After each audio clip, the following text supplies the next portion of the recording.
Welcome everyone, Railgan here again with another ZvP replay. Today we're having a look at a little bit more of an economic version of the build that we looked at yesterday, the 12 pull into 14 gas that Sue plays in the CBC. They kinda changed the build up a little bit. Once the gas finishes, we put three drones into it immediately. I'm getting a super fast hatchery as well. Still no queen though, delaying the queens. And I only made 6 Zerglings this game. Now the 6 Zerglings can't actually do much. He has to be careful that like this, because if I make more Zerglings then it gets dangerous rather quickly for him.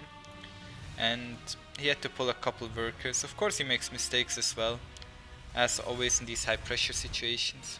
Went for a fast third base as well, stopped mining gas once I had my link speed on the way. Now he is building his nexus, while I already have my natural finished and my third base on the way as well.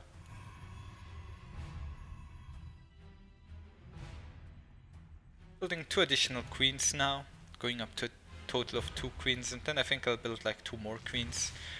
What's important right now is to get as many minerals out of the build as possible. He has a couple more workers, but he's mining a bit less than me because he... excuse me. Stupid cough. Because he doesn't have his natural finish. Now it's finished, so he will be about even in economy right now after this opener. So the goal of the opener was to put a bit of pressure on him and kinda make him feel disturbed. I'm not going for a drop this game. I mean, I could have done the same drop again that I did last game.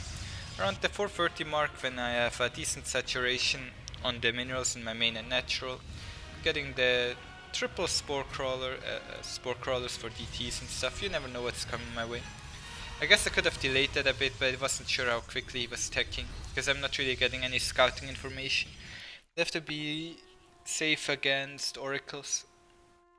I constantly checked at the front, but I couldn't really see what I'm up against. Built a roach warren for safety. I'm building a lair right now after I got started my +1 media upgrade, much like last game. Trying to kill this nexus over here with links, but I'm kinda failing to do so. Sending a couple more links down that way, so I will be able to at least kill the sentries here. At the same time I'm being attacked by adepts that I have to deal with, and a warp prism in my main. Defending the warp prism kind of okay-ish. The adepts over here and over here do a little bit of damage, killing a total of 10, 11, 12 workers.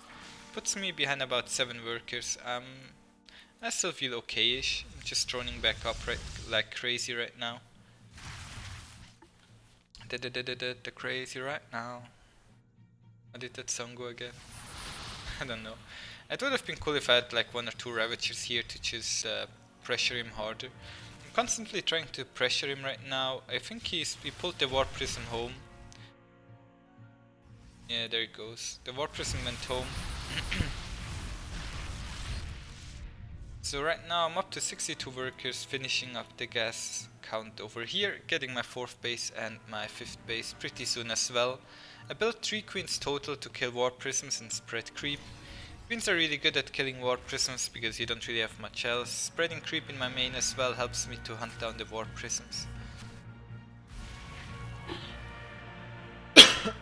Behind this I'm going for a super quick hive. I kinda need a hive for something. I'm now spending my gas on Ravagers and I'll try to put some pressure on him. He's going for a Stalker Sentry Immortal type of kind of army. And supply wise we're about even. Army value wise, he got a bit bigger of an army right now,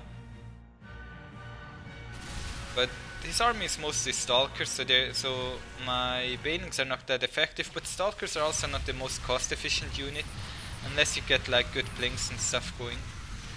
Yeah, he has to push through this small spot over here, which is not that easy for him.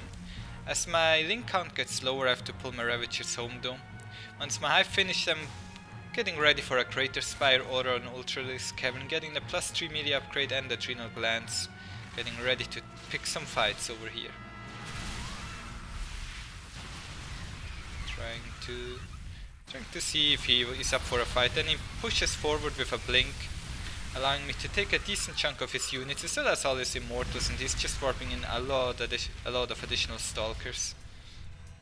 Right here makes another blink forward, killing a lot of my Ravagers, which hurts me a lot. Like, Ravagers are really important. I'm building additional Banelings. It's very important that you land your injects as well in this position, and the creep spread is pretty important as well, as it helps you to chase down the blink stalkers on creep and also get better surrounds. I only have 4 Ravagers left. My first Ultralisks are popping, but against this many Immortals the Ultralisks just explode, as you can tell. Still, he made another huge blink forward, kind of a misplay there, allowing me to clean up most of his army here. And that pretty much sealed the game. Like, Ultralisks, he's not really building many charge zealots, not the first ones that are actually coming. They are not that cost efficient against Ultralisks if the Ultras have carapace upgrades, sadly mine don't. I need to get a few probes, kills and stuff wherever I can find, and I'm just going to push over here to end this game. It's now kind of getting split apart. Slings in the natural, links down here, Ultralisks over here, and he has to GG out. As my creep spread was almost reaching his 4th base, that I was constantly going for with my queens, putting down a lot of injects as well, sending them all the way around. Yeah, so this was a game of where we kinda did 6 sling pressure, then went into 3 hatches. We were still a bit behind economically. And dealt with an adept attack okay-ish, dealt with a war prism okay-ish, and then eventually managed to get out Ultralisks and finish the game. Thank you all for watching. I'll see you guys tomorrow. Bye!